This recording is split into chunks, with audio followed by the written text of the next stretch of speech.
Hello, my name is Tucker Miller, and I dedicate this poem to my mom. Hopeless. That is what my mom felt like every day. Trying to start the new business was always a struggle. After working at my parents' office, my mom would go and work nights at another job. Not 11, not 12, but around 1 or 2 in the morning is when she would get home, just to sleep a few hours to wake up to the ding of an alarm clock to start a new day of work. Even the days she didn't work, she wouldn't sleep. She would spend time with the family. She was like a light, brightening the darkest days. Laura Miller. Her first name was passed down many generations. She was raised and surrounded by poverty's stronghold, and she was determined that her kids would not live like that. Personal responsibility, survivor, and faith. Those are the attributes she shows. To her, it didn't matter how many hours she worked. She knew every sleepless night was a meal for her children. I bet some days that the thought of giving up was calling her name, but she didn't listen. She blocked it out, and she kept working. She made it look as easy as pie, but I bet it was as hard as flying a plane. She is perfect, powerful, and perseverant. Abraham Lincoln once said, "A house divided against itself cannot stand." That is what my mom did. She brought us together as a family. Mom, you have inspired me. You have inspired me to never give up. You are the light in my life, and I want to be just like you.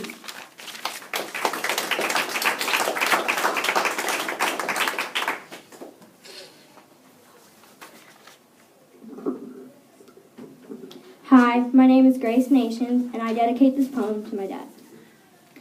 Faith, morals, curious is what described H.D. Nations while going through this tough time in life.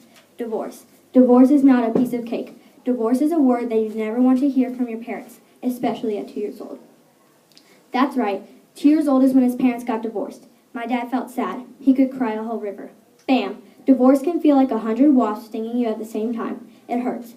A lot. The word alone almost lets you down and just ruins your life. It was tough for my dad for a while. It was tough switching to a different house every weekend. It was tough letting go of one of your parents and having to go back to the other. Eventually, he got over it. He persevered through it. When you don't have both of your parents in the same house at once, it feels like your bed isn't in your room anymore. It doesn't feel right. Like Helen Keller said, although the world is full of suffering, it is also full of the overcoming of it. My dad relates to Helen Keller because he did not let suffering take away the happiness from his life. That is, he chose to focus on what made him glad rather than what caused him to be sad. My dad played sports, especially baseball, and through this, baseball built back strength. He would focus on the joy of baseball instead of the pain of divorce. Additionally, my dad also hung out with his siblings and looked forward to go fishing and camping with them. It was like his heart yelled at him to cheer up any way possible. These relationships created resilience in my dad during these difficult times, and they have continued to be a source to keep him going to this day. Dad, thank you for inspiring me and seeing that there could be a bright side to the situation.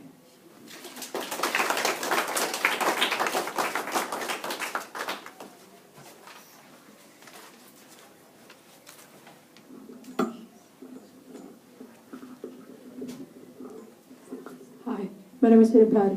I dedicate this poem to my parents. Faith, determination, strong social support system. Those are the traits that describe Amber Olsen and Ryan Petty, my mom and dad. They were told that they could not have kids by millions of doctors. Bam! It hit them like a ball in the chest. They had both had faith in God to let them have children. They had family and friends to support them and pray for them. They had determination that they could have kids one day. As Tommy Lasorda said, the difference between impossible and possible lies in human determination. Doctors prescribed pills to help my mom conceive a child. After 2 months on the pill, they had found out that she had conceived a child. My older brother, they had 3 kids over the span of 6 years. One of them was me. My mom and dad. Mom and dad, you have taught me that life hits you hard, but never give up and have faith in God, and to live life loving, laughing. Mom and Dad, thanks for everything you've done for me and my siblings.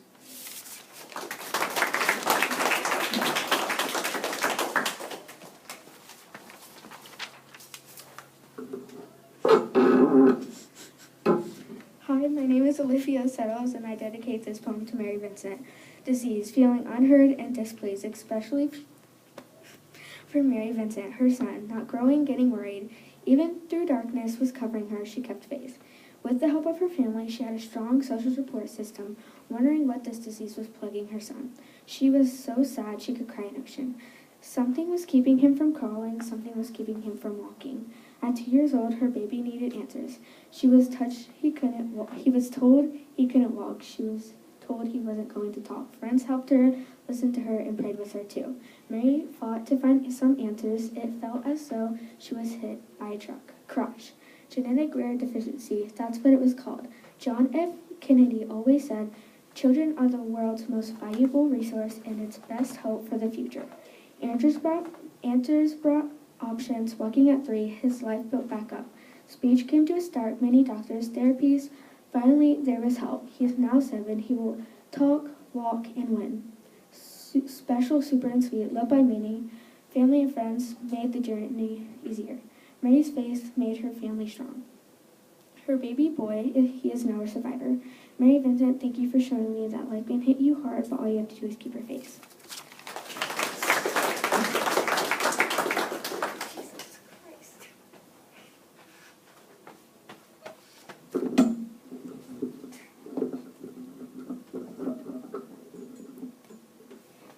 My name is Elijah Staten, and I dedicate this poem to my dad. Faith, survivor, problem solver. That's what I think of Carson Staten. During the first grade, my dad couldn't read. Knowing he couldn't read made this a big problem. Not being able to read was like eating pancakes without syrup. It made it difficult for him to learn only because he had a learning disorder. Kids would laugh at him, and each laugh was a weight dragging him down. Teachers were disappointed. He felt embarrassed. It was hard for him to learn or do anything.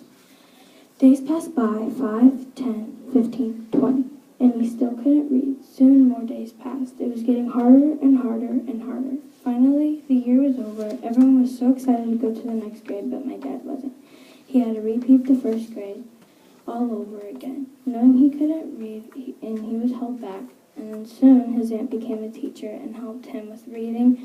With his aunt and grandmother supporting him, he was able to get back on his feet and practice with his family. He could finally read. Dad, you've shown me that in life you might not be able to do or know anything, but with support from family and friends, you can get back and learn things you couldn't do before.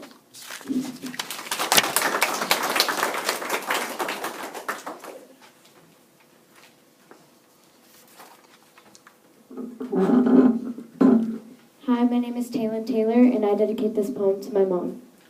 Faith, survivor, optimism, and sense of humor and purpose are all attributes of resilience that describe my mom, Christina Taylor. My mom had 2 kids, then after that she got in a car crash while she was pregnant and lost the baby. Then it all added up to 11 miscarriages, so that was really hard on my whole family. When she went to the hospital, the doctors told her that she would never have any more babies. So that just made things even harder. She felt alone, empty, devastated, in despair, depressed, like a failure, like her life was falling into a million pieces, and like life smacked her upside the head. Smack. But she knew that she would be able to have more kids. She knew that she could prove those doctors wrong. As Amelia Earhart once said, never interrupt someone doing what you said couldn't be done. I chose this quote because that is exactly what happened to my mom. She proved those doctors wrong. Mom, you have taught me that life is like a dog. It'll bite you, and you can either stand there and do nothing, or you can get up and do something about it. And you have also taught me to never give up and to have faith in myself and God, and that life is a river and should never stop until it's time, and that life is a million diamonds and you should never waste it because it always has a good purpose. Thank you for sharing your story with me. You are one of the bravest people I have ever met. I love you so much. Thank you.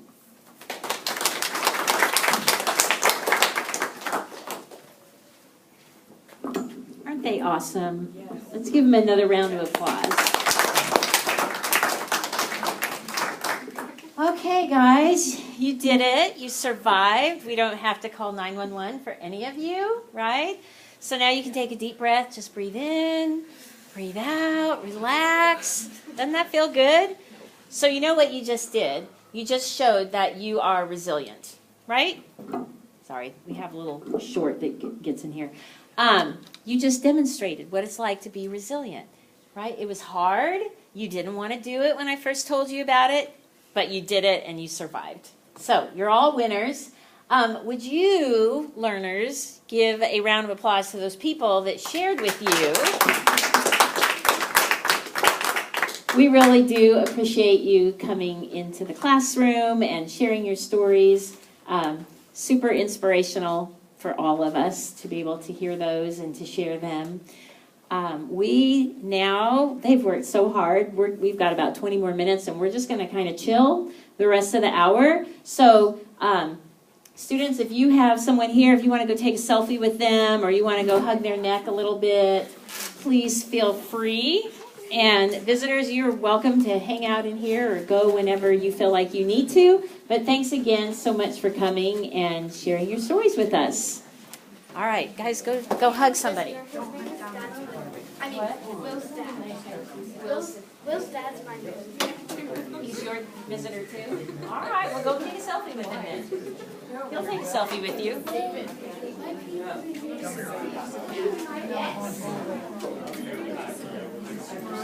Here's your cake. Not anymore.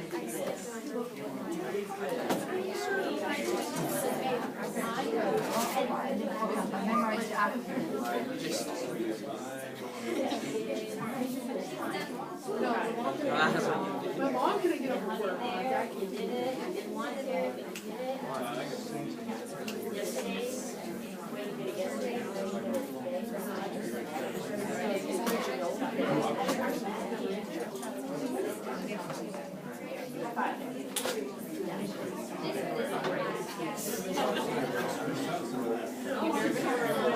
Can I make a card?